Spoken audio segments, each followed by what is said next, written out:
Welcome to our first Issues in Aging seminar from the Harvey A. Friedman Center for Aging. We're really glad that you've joined us. This is our first seminar of what I hope will be a terrific academic year. We hope that you will get in on our newsletter if you're not, so that you can learn about the various events that we have planned for the year. For example, our next issue in aging on this next slide is going to be a very interesting one in October. Let me see if I can get that advanced to show you. It's a colleague from St. Louis University who studies generations and what they really mean, and how do we understand differences and proceed with a more empirically based understanding of generational differences. So please mark your calendar. That one's going to be terrific.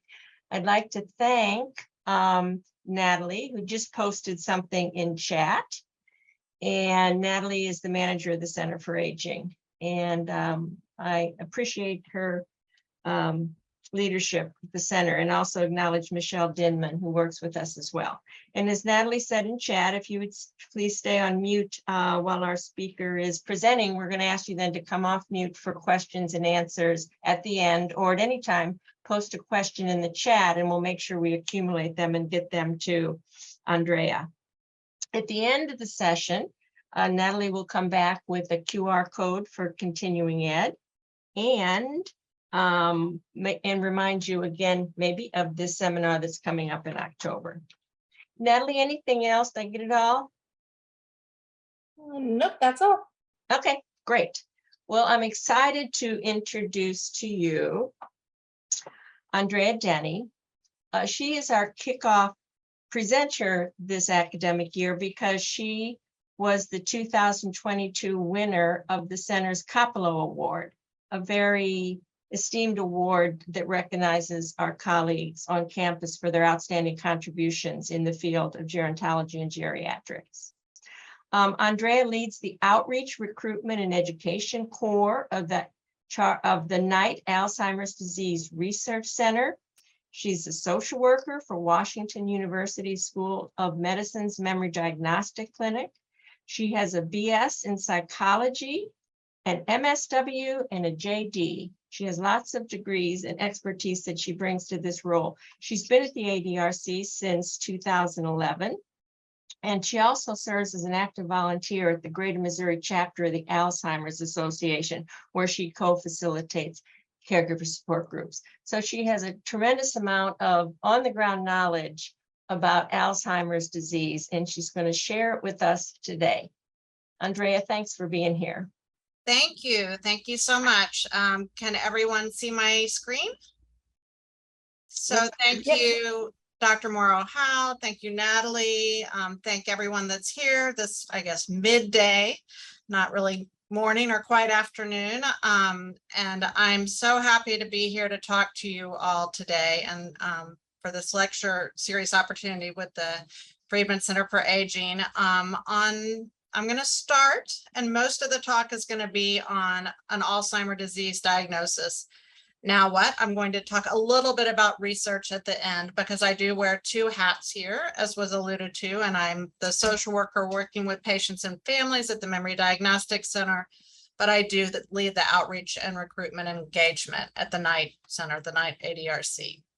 And when I say Alzheimer's diagnosis, I want you all to know that, first of all, Alzheimer is the leading cause of dementia, which is just any kind of memory and thinking changes that interfere with daily living over the age of 65. But there's other causes. You might have vascular dementia, Lewy body, or something else. And I think most of what I say today is going to be relevant to most of those diagnoses. Okay, why isn't my slide going? Okay, I have no disclosures of interest. My work is supported by a big National Institute of Aging Alzheimer's Disease Center grant. So a new diagnosis can be overwhelming. If you or someone that is in your life has a new diagnosis of something like Alzheimer's disease, what are you going to do? I want you to know that there are many resources available to help. You are not alone, And there are people to guide you through planning for the future. So what do? Where do you start? First, please know these are scary diagnoses, but that diagnosis does not define you. You are still you, or your person is still them with a diagnosis of a disease. So don't panic. Instead, educate, plan, and get support. Some medical practices, if you're lucky, can provide guidance. Ask your neurologist or whomever the doctor is who diagnoses you if their office might have a social worker or other professional who can connect you with resources and supports. If not, no worries. The Greater Missouri chapter of the Alzheimer's Association has a wonderful free program called a care consultation. And that care consultation will provide you and whomever is important to you, your spouse, your adult children, with the opportunity to sit down with them for an hour to 2 hours to really do some resource and other types of planning. So educate yourself. Some of us, we all think we're armchair doctors, right? But some of us like to do some research on the internet. Fine. There is some good information out there, but be sure you're getting it from a reliable source, okay? Like the Greater Missouri chapter or the General Alzheimer's Association, our ADRC, the National Institute on Aging, or many other reliable articles and books are out there to help give you some background information. Take a class. There's classes offered, which I just volunteered and taught for them, such as Living with Memory Loss, offered by the Greater Missouri chapter of the Alzheimer's Association, where you and someone close to you can go for 3 sessions and really get a deep dive into some of the beginning planning and resources and learn from others. Look, join a support group for people with early stage memory loss. Sometimes the best people to learn from are your peers that might be going through something similar to what you're going through. Plan. If you live long enough with a diagnosis like Alzheimer's disease or some of these other dementias, there is going to be a time when someone or you are going to need to pay for some type of care and to have someone that can make some decisions for you. So you need to plan ahead for this. And it may be a long, long time away, but the earlier the plan, the more you get to be the decider and decide what will need to happen when that time comes. And like I say to all the patients and families I work with, we hope for the best, but we plan for the worst, right? And the sooner the better. And in my opinion, it's important to seek legal and financial help in making sure that you have the right plan in place. So legal documents at the very minimum, and when I say very, I really mean very, you should see an attorney or someone from a legal aid organization if your finances don't allow for an attorney to get the basic kind of planning documents in place called durable powers of attorney. And they have some that are for finances, one type for finances and one type for your healthcare decisions. And these documents, if you're worried about giving someone away your power right now, don't worry, they can be drafted to not be enacted until a time when you cannot make these decisions for yourself. Some people are ready, like, yeah, I want my husband to be able to make decisions on my behalf or my wife or child. And some people are like, I'm not giving that away now. But it can be down the road when a doctor, or sometimes 2 doctors, depending on the document, says that you can't make these decisions for yourself. And even if you have a close and trusted relationship with someone, without these documents, they may not have the power to decide things on your behalf. And the people I work with, sometimes they're like, I've been married 56 years. My wife just makes all these decisions for me. Well, that may or may not stand, at a bank, or if you're trying to sell the house, or if you're doing some things, be sure that power is actually documented somewhere. And spend money to save money. Many of us don't have great feelings about spending a lot of money at a professional or an attorney. And it may feel unnecessary, especially if you're like, I don't really need it now. But generally, and I can tell you this because in past life, I worked for a court. If you don't spend the money up front, it's probably going to cost down the road. So doing it yourself is rarely a good idea, occasionally, but very rarely. And you can get the names of professionals with expertise. There's ways to get them. You can call the helpline for the Alzheimer's Association. They have a tool in conjunction with AARP that's on this slide, the Community Resource Finder, where you can type in your zip code and say a elder law attorney or something like that, and it can give you information. Or even a member, if you do join something like a support group, those are great places to get resources, because if you call me, I'm going to give you a list of 5 names or something. But if you talk to people in your support group, they're going to be very frank with you. Oh no, I went to this person, they charged an arm and a leg, they weren't helpful, but this person was really great and cost me half as much, or whatever. They're just going to give their opinions for what they're worth, but you're going to get very frank feedback. And you plan now for future costs. The costs of treatment and care related to a diagnosis of Alzheimer's and other health conditions you may have are going to get expensive in the future. And the costs even related to safety that I'll talk about in a minute that may be necessary, such as home modification or transportation costs with driving retirement. The costs of the additional care, whether it's in-home, someone helping, adult day activities, or relocation sometimes to residential communities that provide a higher level of support. All these things cost money. The median costs of care in Missouri. So this is actually a 2019 survey. So I'm guessing with inflation and labor shortages, et cetera, they're higher now. But in 2019, they found that assisted living was $3,750 to right under $3,900 per month. And if you need memory care within assisted living, that's an additional cost. A private room in a nursing home, $5,800 per month. In-home care in St. Louis averages $21 per hour. And adult day activity programs are like $80 to $85 a day. And again, these costs to me even seem on the low side. So most of us don't have that kind of money laying around, and we need to think about how we're going to afford things like that. So you might review your benefits. I'm always super happy when people have long-term care insurance. Most people don't. And there's definitely variability between policies, but that can be something really nice if people have that in place. Are you a veteran, or do you have maybe a deceased spouse who is a veteran? The VA is another really good place for people that qualify to have some really good benefits. If you might meet the financial criteria, you can apply for Medicaid.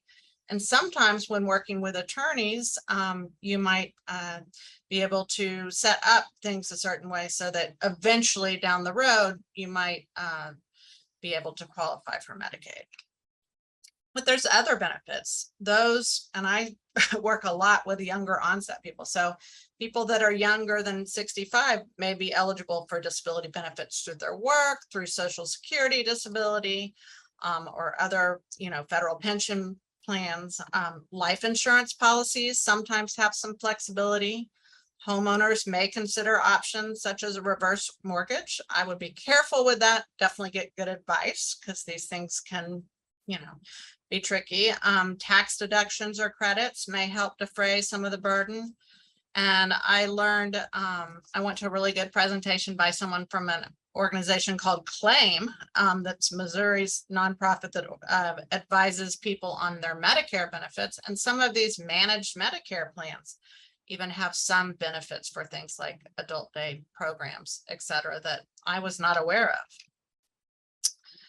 So safety is a big category to consider thinking about if you or someone that you're close to is living with Alzheimer's disease or another kind of neurodegenerative progressive dementia.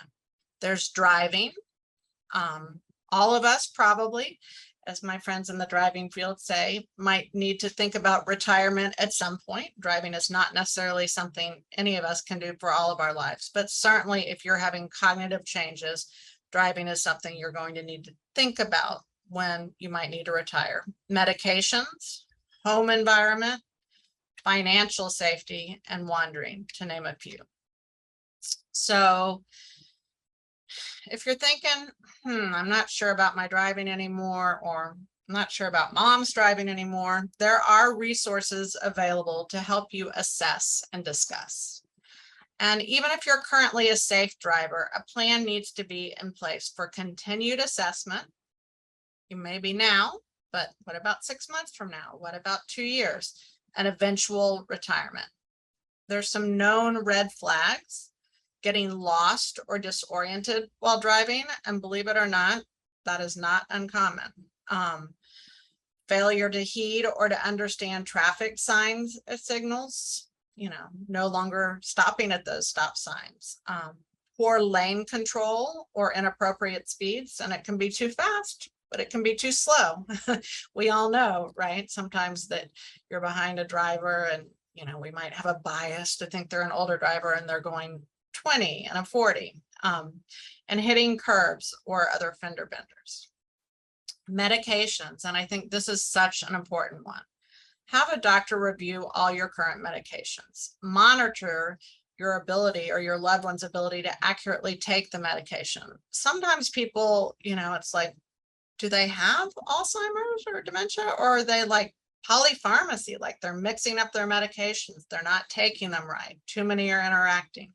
This can really make a huge difference, even when you have a diagnosis, of how well you can function with it.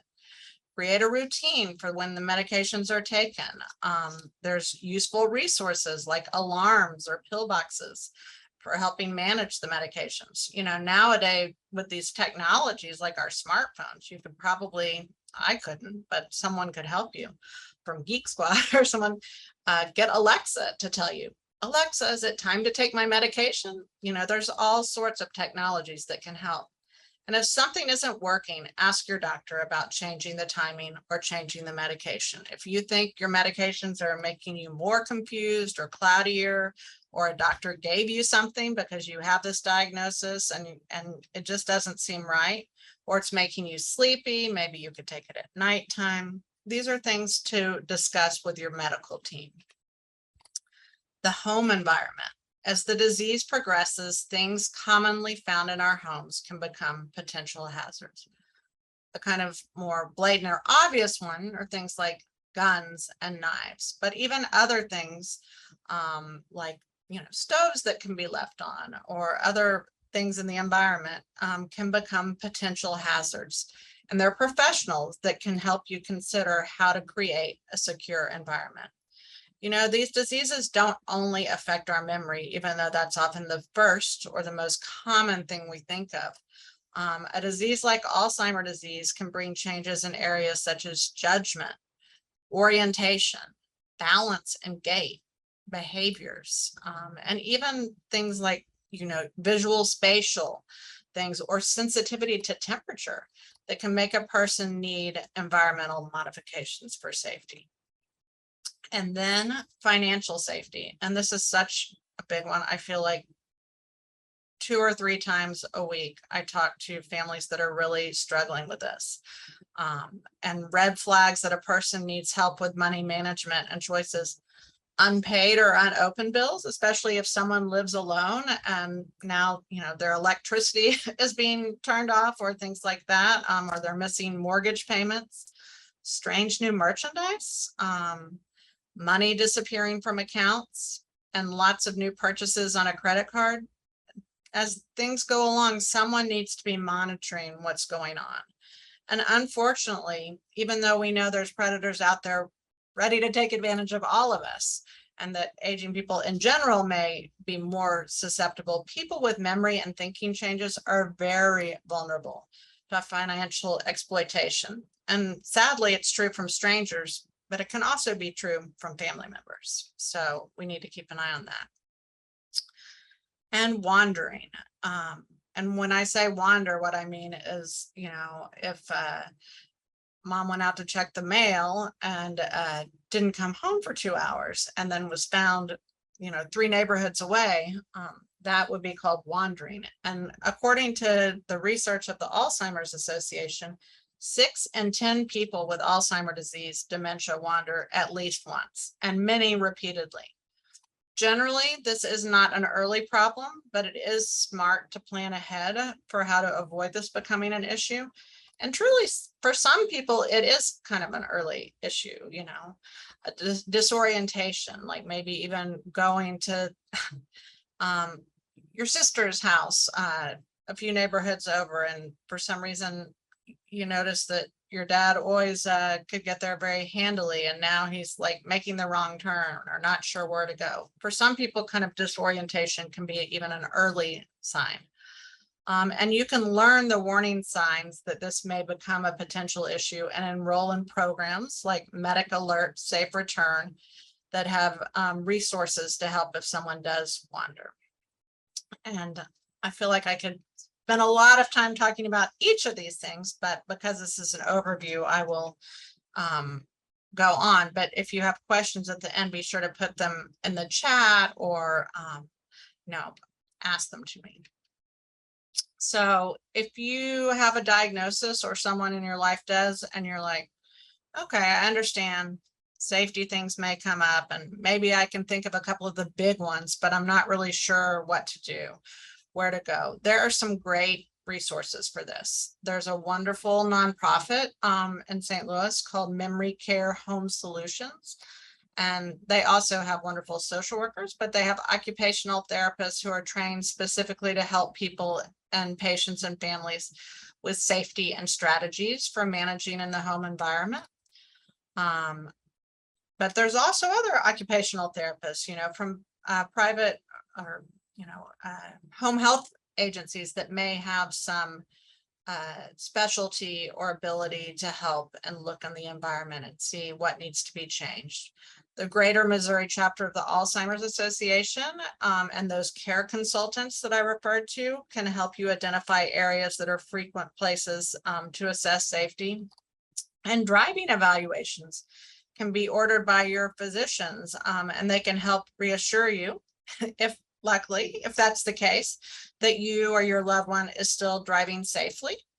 They might say absolutely not driving safely, you should retire driving, or they might say, you know what, you're safe to drive, but in daylight hours, or some other recommendation. And this is not necessarily done only once. It may be, you know what, you passed your driving assessment, and next year we're going to do that again, because it's such an important thing. And I have to say, this is one of the biggest issues for many people. Some people gracefully say, I don't want to hurt someone, and I'm giving my keys over.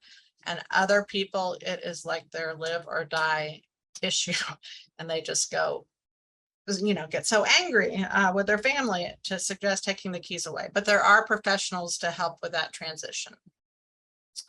And then what about this? I mean, if you get a big diagnosis of any kind, you are likely to have grief or anxiety, right? And this is a really scary diagnosis for people. I think people are very fearful about losing their memories and their cognition, or changes, I should say.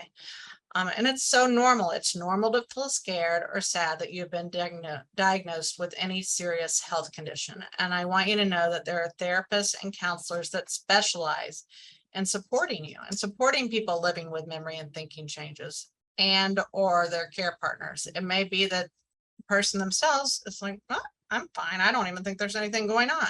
So it may be that it's your child or your spouse or your best friend that really is having a hard time adjusting to the diagnosis. There's support groups for people with early memory changes that connect you with others and who can relate to your fears and concerns. And I have a lot of support groups, and I'm a really big proponent of them. They're not for everyone.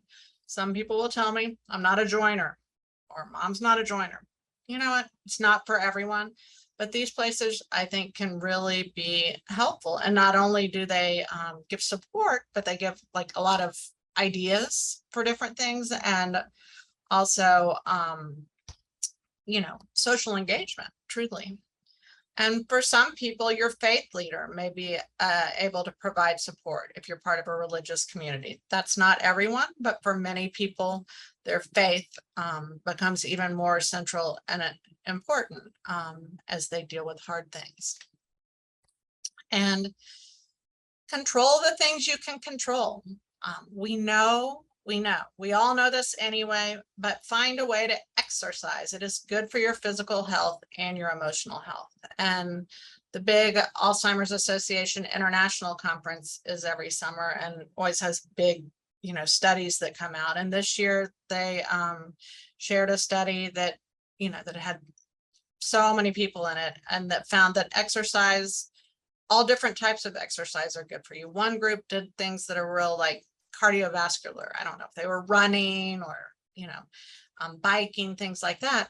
But the stretching people, the people that did like milder, you might say, or lighter exercise fared really well too. They found that any kind of like physical movement was great. Gardening, cleaning your house, some of these things really, are exercise that we don't think about.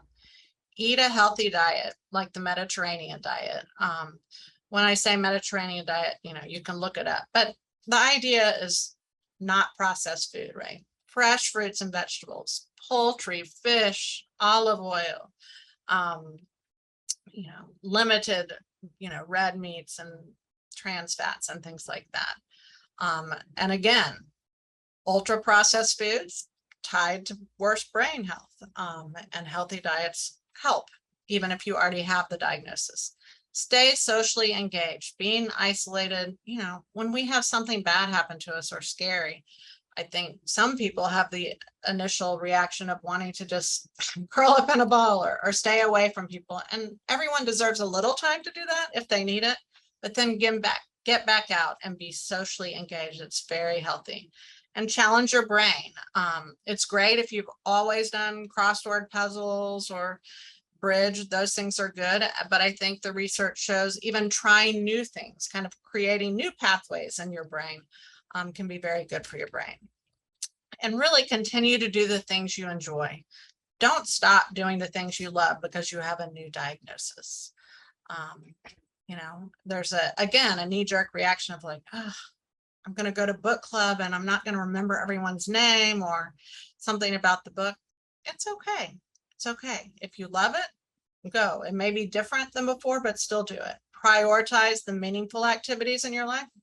On the other hand, if you are overbooked and some of the things are, just causing you your days to be more chaotic, prioritize. Find the things that you love and do those. And if the activities become more challenging, try to identify ways to simplify to make them easier. Maybe you always played bridge and you were the scorekeeper in your friends. Pass that off and tell people you can't do that anymore, but don't stop playing. Or same with golf or, other things. Find ways to continue doing the things you love. And then try new activities. There's a lot of specialized activities that are designed for people that already have memory and thinking changes. Some are through the Greater Missouri chapter of the Alzheimer's Association. Chair yoga, meetups. I know they have some stuff going on at the Botanical Garden, I believe. But there's other wonderful community organizations. St. Louis University has some really great classes. Memory Keepers, both Memory Keepers and St. Louis University have cognitive stimulation therapy groups. St. John's Community Care, which is on the other side of the river, has a lot of great programming, both for people needing cognitive stimulation, living with these changes, and also supports for their partners. And there's a really fun organization called Project Present that uses improv techniques to work with people living with memory and thinking changes. And they also use those techniques to do caregiver trainings, because some people are like, oh, I'm not an actor. That sounds really intimidating. But what I've learned about improv is that it's all in the moment, no memory required. And there's just a lot of fun and a lot of joy in those classes. So something else people with a new diagnosis sometimes talk to me about is, do I share or do I not share a diagnosis? And especially when you're really early, like most people don't even know. If you have very mild memory and thinking changes, early Alzheimer's disease, most people that don't know you well would not even know. So that's the kind of sweet spot where you're like, should I share or not? I would say it's important to share the diagnosis with at least a small support system so that you can have some support. Some people do say that their friends abandon them after they share the diagnosis, but I will say most people say that their friends and families have rallied around to support them. And that's one reason we work in my field very hard to destigmatize the disease, is so that people can understand you're still able to, be involved and do many activities that you enjoy for a very long time. And you just may need a little extra time and support. How do you share? If you want to share, but you don't know how, you can ask a professional. I know people that have had family meetings. I know people that are very well connected and have tons of friends, and they're like, I don't want to walk through this with every person I know. So they wrote an email and shared that way. I mean, it really kind of depends on how private or public you are and whom you want to share with. But the social worker on your medical team or the care consultant can give you ideas and even hold a conference with you to help you decide how and when to share. And then, find your people and build your team. You got to identify the people that you trust to share your diagnosis with, and strategize those ways to adapt your activities that make you comfortable. So it may be that you tell your golf group that you have these changes and that you're stopping driving actually, but you still want to play. You don't want to be the scorekeeper. I'm assuming that's a thing. I don't play golf, but and you might need someone else to drive the cart, but you want to come along. And so you ask people to help you to adapt, and don't be afraid to ask for help. Whenever I ask in a room or a classroom, who likes to ask for help? No one raises their hand. None of us like it. Very few, maybe a few, but then you ask who likes to help people. Everyone raises their hand. Sometimes, people don't know what to do. So you might have to help them by saying, drive me to golf or whatever. But most people that care about you want to help.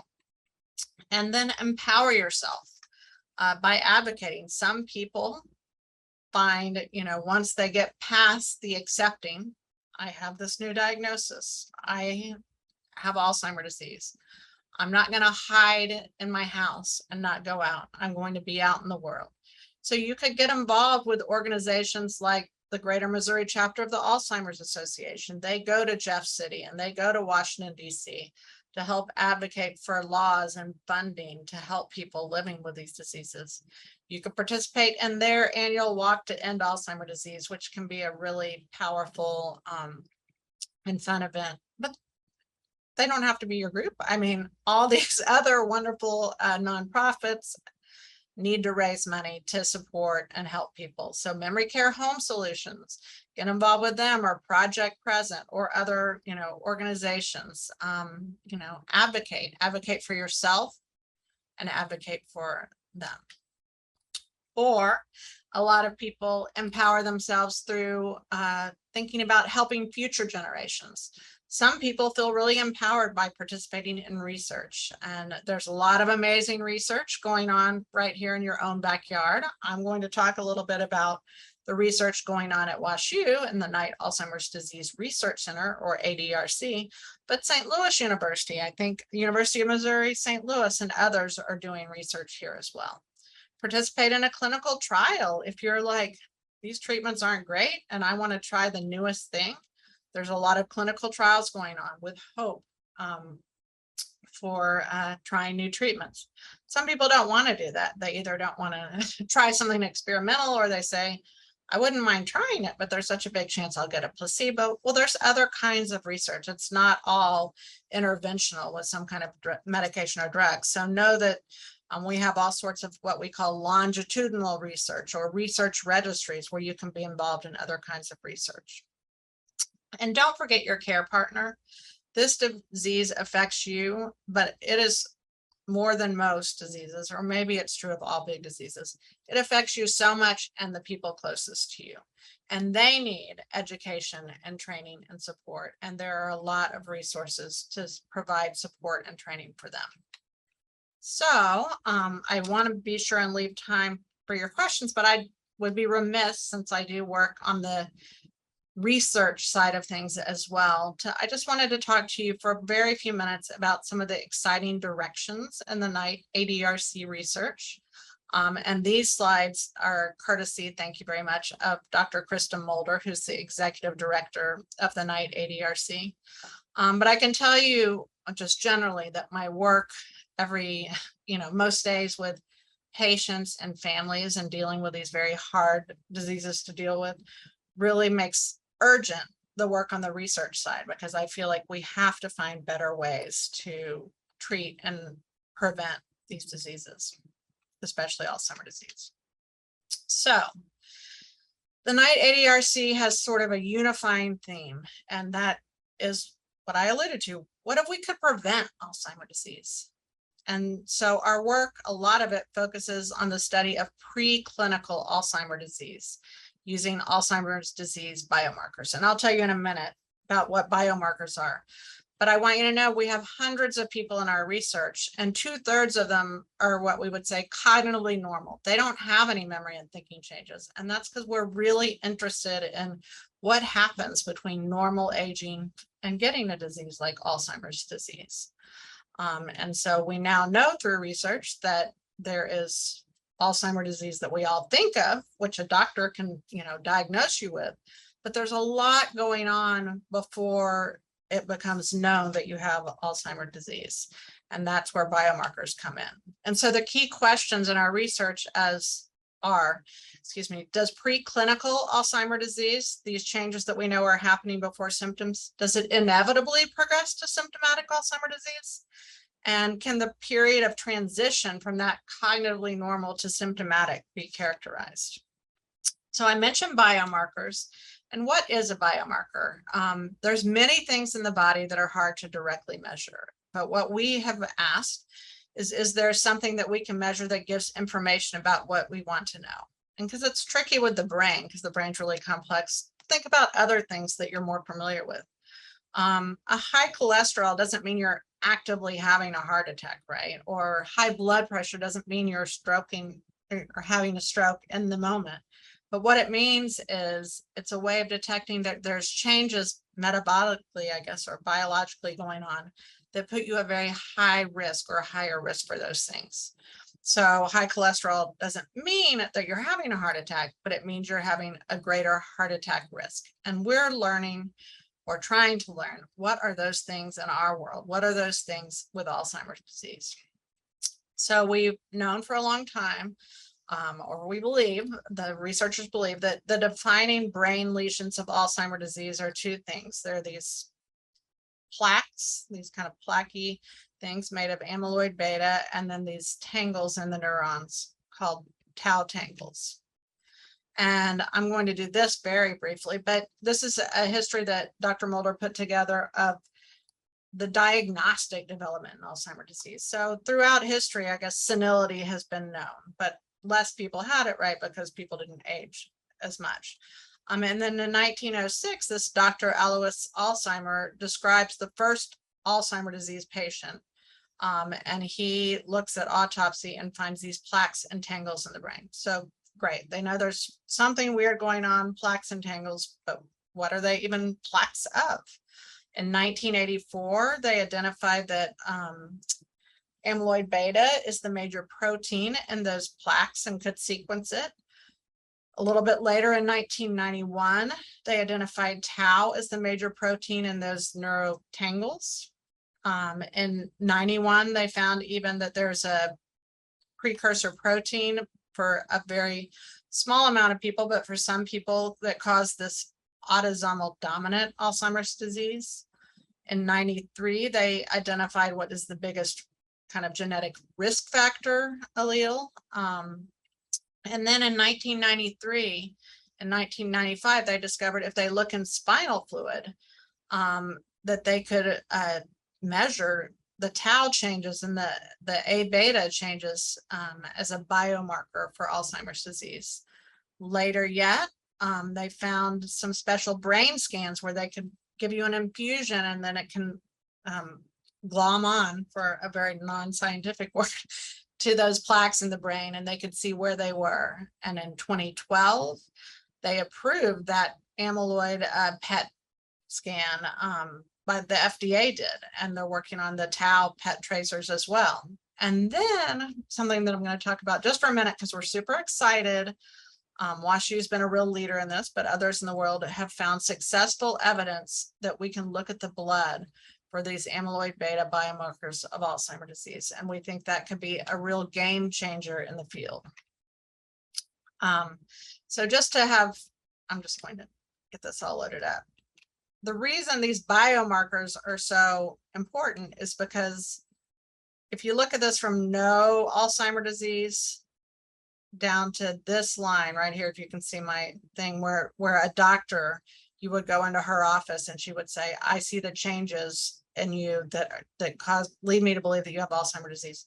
We believe through having these things like the spinal fluid taken and the special imaging and special testing, that there's at least 20 years of changes going on in your body before you have those symptoms. And so what if we could figure out what to do in that time frame to make changes to stop you from ever having the full-on symptoms of Alzheimer's disease? So the holy grail, we think, may be these blood tests for Alzheimer's disease, brain pathology. Why? What do they mean to us? Why would they be important? Well, if you have cognitive changes, if you're cognitively impaired, they can test maybe eventually. Are those concerns caused by Alzheimer's disease? You can see why that's important, right? Because if the medications only work on amyloid, for example, and that's not what's causing the changes, they don't want to give you those medications. They could prompt changes in your evaluation, your diagnosis, your prognosis, and everything. And what if you're normal? Maybe they could test and see if you're at risk for developing cognitive impairment. We do this in research, but we're talking about clinical practice now.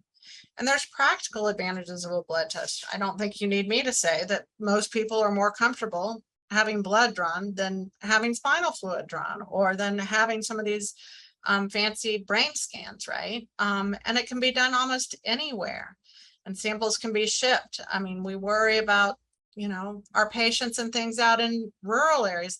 Even if they wanted to do all the fancy imaging and things, they might just not have access to it in their community. So this is much more available to people. And of course, it would lower the costs.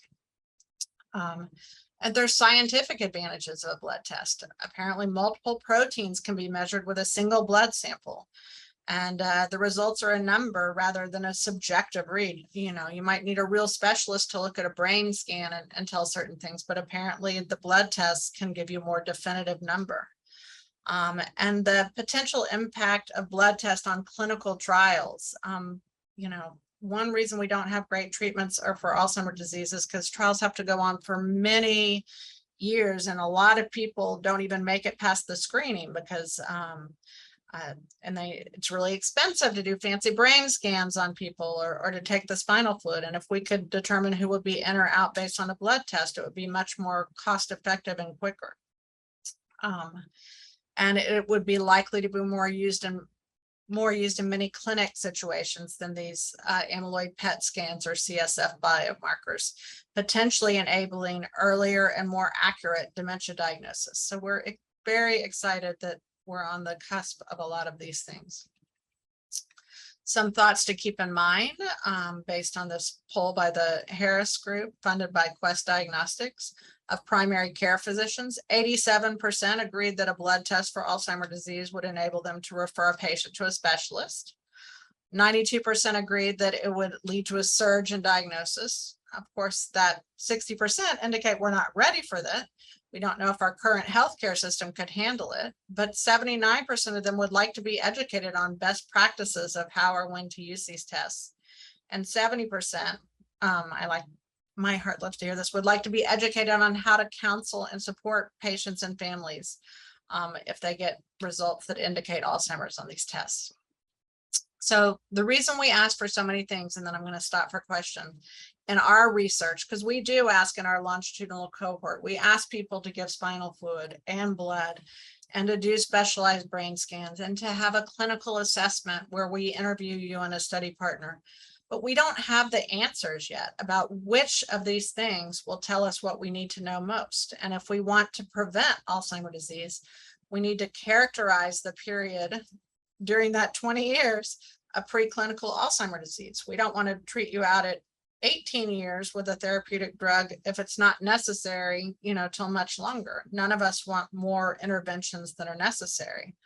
And different biomarkers change at different times. Amyloid changes appear to precede the tau changes.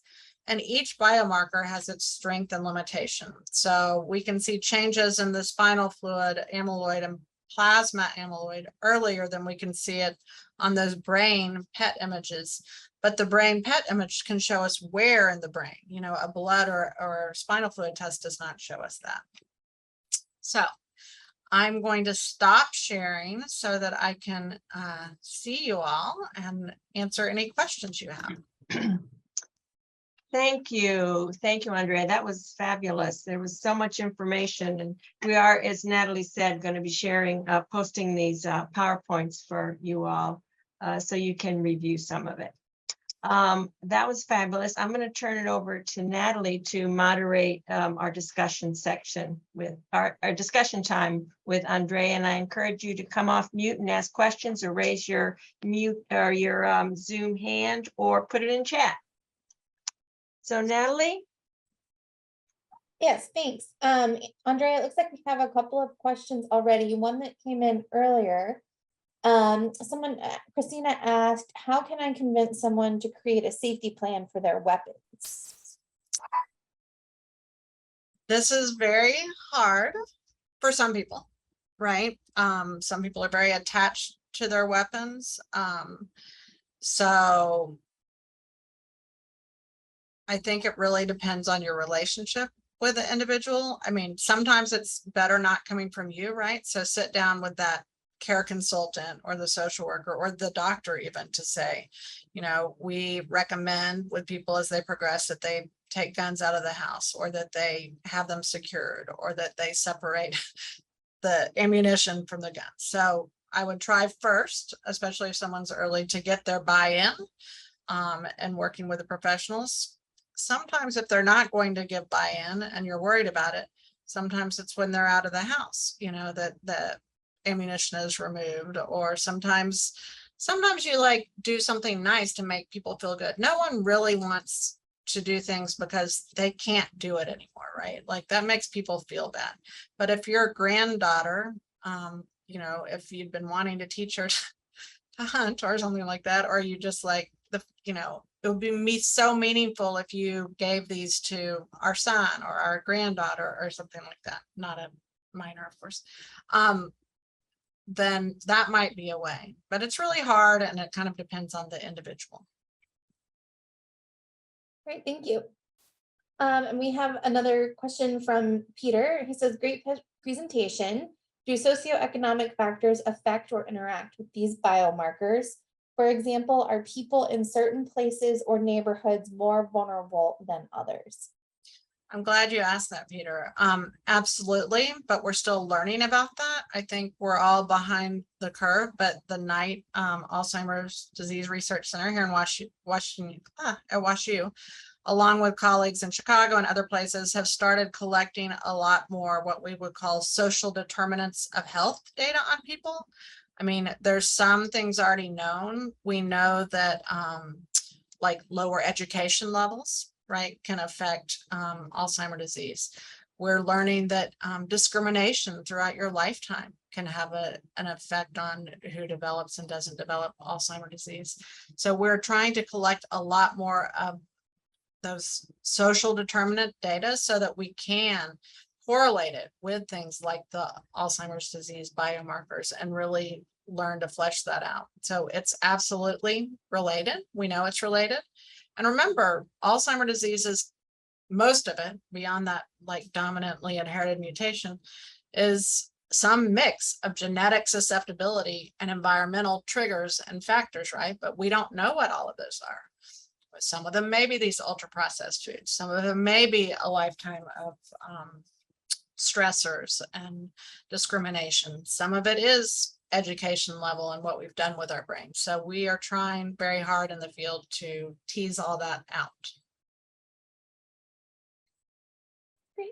Does anybody have a question that they would like to ask? If you want to just unmute yourself And I'll give just a second to see if anybody wants to ask one live. Otherwise, we do have another one in the chat that we'll go to. I can, I've Yeah, got a go ahead. question for Andre. Thank you. Wonderful talk and really appreciate it. A question we get asked a lot as docs, and just, your input.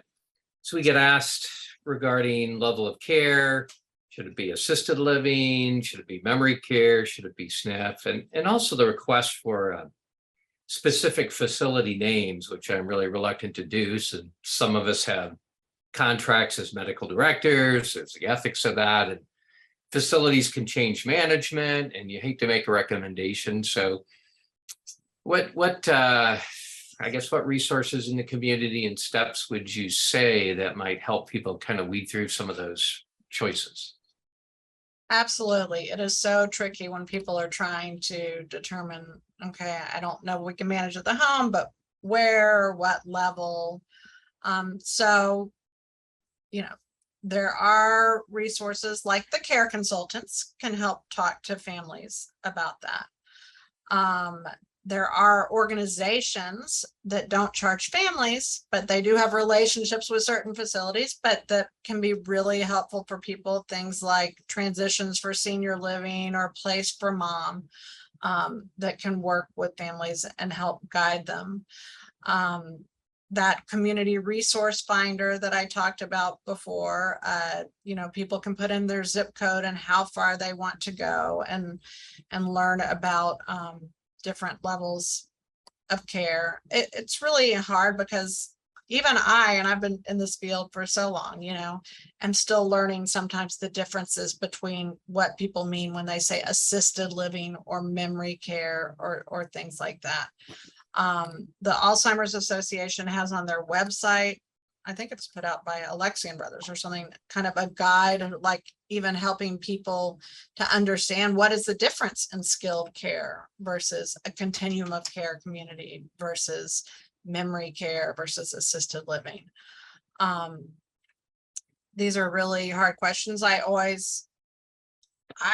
People ask me, of course, like they ask you all the time about places. And I always say, even if I'm willing to give a few names that I've heard good things about, for every 8 people that love a place, 2 people hate it. And I found that to be the case. I don't know, even the fanciest places, even the, most specialized places, not everyone has a good experience.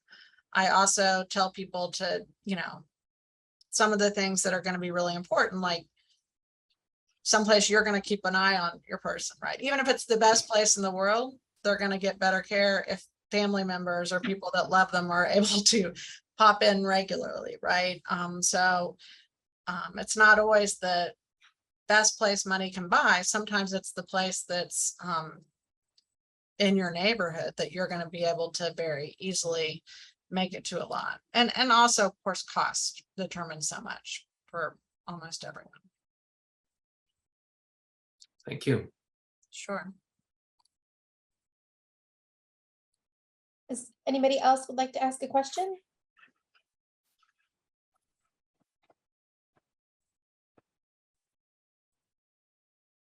I do have one more for you, Andrea. So obviously you just gave us a lot of really great information today, and we thank you for that. But are there 1 or 2 things that you would prioritize to kind of start thinking about first out of all of the information that you presented to us today if someone gets a Alzheimer's diagnosis? I always say do the legal and financial planning first. 1, you're going to be much more able to be involved in it. And 2, as I hear from people in my support groups and things like that, after that, I got to relax and just enjoy my life, right? Then you go to your bucket list and like, which of these things that are on my list can I relax and do? People in my support groups all the time, because I have a lot of support groups for early stage people, which I love. And they say, you know what? I don't worry about it that much. I try to have the best day I can. If I get frustrated, I just go on about my business. But I think they rest easier or can have that attitude because the things that they can plan for, they've gotten taken care of. And it's also kind of a gift to your care partner, right? Because if you refuse to take care of all these things, then they're left just in a mess, like holding the pieces. All right, great, thank you.